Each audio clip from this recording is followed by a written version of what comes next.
Everyone, welcome to Legal Gravity. आज की video में हम डिस्कस करने वाले हैं कॉन्स्टिट्यूशन के कुछ मोस्ट इंपॉर्टेंट एमसीक्यूज को। अगर आप कोई भी एग्जाम दे रहे हैं और उसमें कॉन्स्टिट्यूशन का पोर्शन आ रहा है, पॉलिटी का पोर्शन आ रहा है, तो ये एमसीक्यूज आपके लिए बहुत ज्यादा काम के हो सकते हैं। इसीलिए इस वीडियो को एंड तक देखिए और जानिए कुछ नई बातों को, और चलते फिरते इन एमसीक्यूज का भी रिवीजन कर लीजिए। तो बिना टाइम गवाए शुरू करते हैं पहले क्वेश्चन से। एक नई फंडामेंटल ड्यूटी ऐड की गई थी कॉन्स्टिट्यूशन ऑफ इंडिया में, किस अमेंडमेंट एक्ट से ऐसा किया गया था?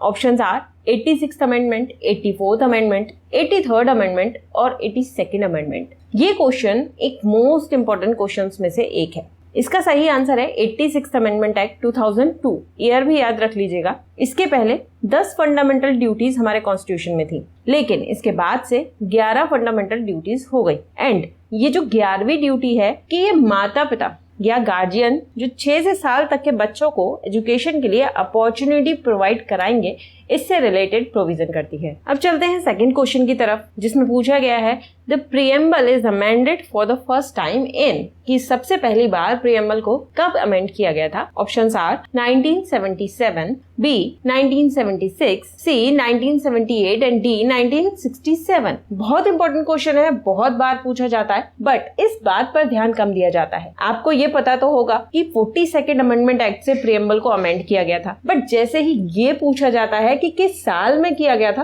तो दिमाग थोड़ा घूम जाता है। तो भाइयों एवं बहनों, ये जान लीजिए कि 1976 में ही लाया गया था 42nd अमेंडमेंट एक्ट, जिसे हम मिनी कॉन्स्टिट्यूशन के नाम से भी जानते हैं। नेक्स्ट क्वेश्चन पर चलते हैं, जिसमें ये पूछा गया है कि कलेक्टिव रिस्पॉन्सिबिलिटी का प्रिंसिपल कौन से आर्टिकल में आता है? ऑप्शंस हैं option A 75, option B 76, option C 77 और ऑप्शन डी आर्टिकल 102। सीधे ये बेयर एक्ट से क्वेश्चन है। इसका सही आंसर है article 75। Article 75 other provisions as to ministers के बारे में बात करता है। बेसिकली जिसका क्लॉज 3 ये कहता है कि मंत्री परिषद लोकसभा के प्रति सामूहिक रूप से उत्तरदायी होगा। ये जो सामूहिक रूप से उत्तरदायी होना ही है, यही प्रिंसिपल ऑफ कलेक्टिव रिस्पॉन्सिबिलिटी कहलाता है। नेक्स्ट क्वेश्चन को देखते हैं, जिसमें ये पूछा गया है कि पंचायती राज सिस्टम को एम किया गया है। इसके ऑप्शंस भी देख लेते हैं। गांवों को सेल्फ सफिशिएंट बनाने के लिए, डेमोक्रेटिक डिसेंट्रलाइजेशन करने के लिए, तीसरा ऑप्शन है गांवों में इकोनॉमिक प्रोस्पेरिटी फैलाने के लिए, या फिर इनमें से कोई नहीं।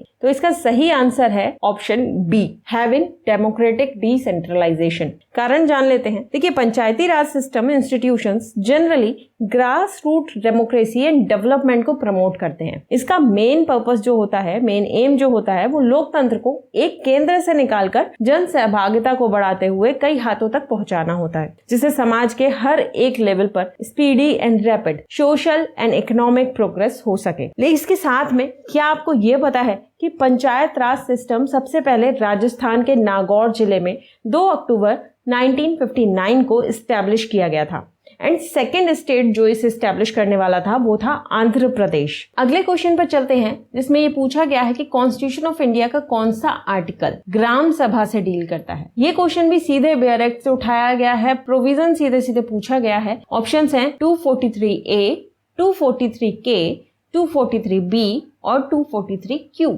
इसका सही आंसर है ऑप्शन ए 243A।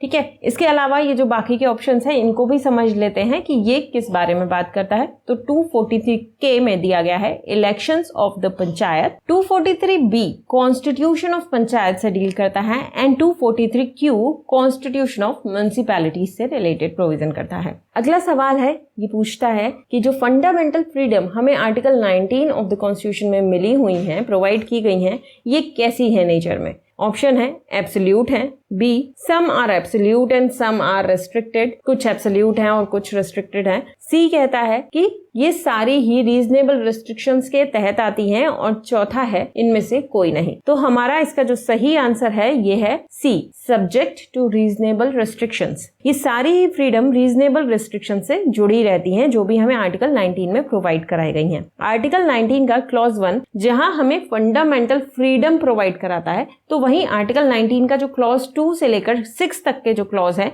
ये इन सारी फ्रीडम्स पर रीजनेबल रिस्ट्रिक्शंस इंपोज करते हैं। अगला क्वेश्चन देखते हैं, ये पूछ रहा है, ये भी आर्टिकल 19 से ही है। देखिए इसमें क्या पूछा गया है कि कितनी तरह की फ्रीडम हमको ओरिजिनली कॉन्स्टिट्यूशन ऑफ इंडिया के आर्टिकल 19 में प्रोवाइड कराई गई थी। Options are A 6, B 7, C 8 और D 9। इसका सही आंसर क्या है? Option B 7। As we know, constitution 44th amendment act 1979 से आर्टिकल 19 के क्लॉज 1 के सब क्लॉज F से राइट टू प्रॉपर्टी को ओमिट कर दिया गया था एंड इसे फंडामेंटल राइट से हटाकर स्टेट्यूटरी राइट बना दिया गया था, जिसके बाद से अब आर्टिकल 19 में 6 फ्रीडम रह गई हैं। अगला सवाल देखते हैं, जिसमें ये पूछा गया है कि इंडियन कॉन्स्टिट्यूशन के तहत दिए गए फंडामेंटल राइट्स का कस्टोडियन यानी कि संरक्षक कौन होता है? ऑप्शंस हैं पार्लियामेंट, प्रेसिडेंट, सुप्रीम कोर्ट या ऑल ऑफ द अबव। इसका सही आंसर क्या है? Supreme Court, option C. हमारा Supreme Court fundamental rights and हमारे कॉन्स्टिट्यूशन का कस्टोडियन है। सुप्रीम कोर्ट को हम गार्जियन ऑफ द कॉन्स्टिट्यूशन के नाम से भी जानते हैं, क्योंकि जब कभी सिटीजन्स के फंडामेंटल राइट्स वायलेट होते हैं तो ये एक प्रोटेक्टर की तरह काम करता है।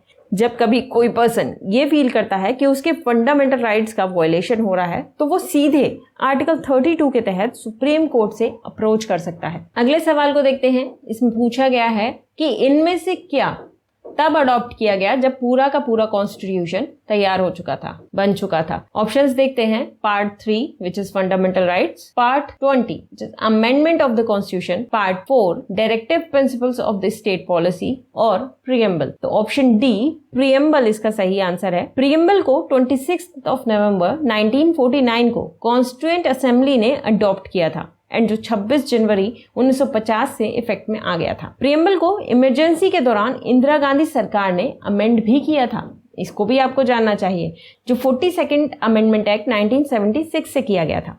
इसमें सॉवरेन, डेमोक्रेटिक, रिपब्लिक वर्ड्स की जगह sovereign, socialist, secular, democratic and Republic words substitute किए गए थे। इसके अलावा यूनिटी ऑफ द नेशन की जगह unity and integrity of the nation को भी सब्स्टिट्यूट किया गया था। The next question is, right to life में राइट टू डाई इंक्लूड नहीं है, ये किस केस में तय किया गया था? केसेस के नाम है, पहला है R Rathinam versus Union of India, second State versus Sanjay Kumar Bhatia, third Chenna Jagdeeshwar versus State of Andhra Pradesh, next है Shrimati Gian Kaur versus State of Punjab. इसका सही आंसर है Shrimati Gian Kaur versus State of Punjab, AIR 1996। इस केस में 5 जजेस की कॉन्स्टिट्यूशन बेंच ने ये डिसाइड किया था कि कॉन्स्टिट्यूशन के आर्टिकल 21 के तहत राइट टू लाइफ में राइट टू डाई शामिल नहीं है। अगला सवाल देखते हैं। इसमें पूछा गया है, which of the following article of the constitution of India recognises the right to education? इसके ऑप्शंस हैं article 22A, article 21A, article 20A और आर्टिकल 21B। इसका सही आंसर है ऑप्शन बी, आर्टिकल 21A।